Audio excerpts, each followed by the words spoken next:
மிக மிக முக்கியமான ஒரு காலகட்டத்தில் நாம் இருக்கிறோம். நான் ஏன் இதை இவ்வளோ அழுத்தமாக சொல்கிறேன் அப்படின்னா,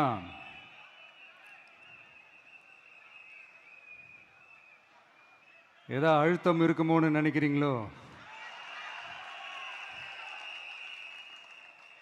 அழுத்தமா நமக்கா?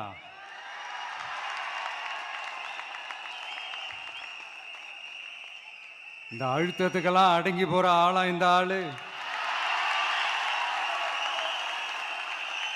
இந்த மூஞ்சா பார்த்தா அப்படியா தெரியுது உங்களுக்கு?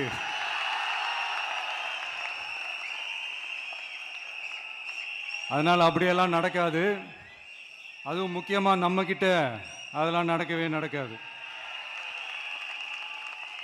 ஆனா அழுத்தம் இருக்குதான்னு கேட்டீங்கன்னா இருக்குது. அது நான் இல்லைன்னு சொல்ல வரல. நமக்கு இல்லை, மக்களுக்கு.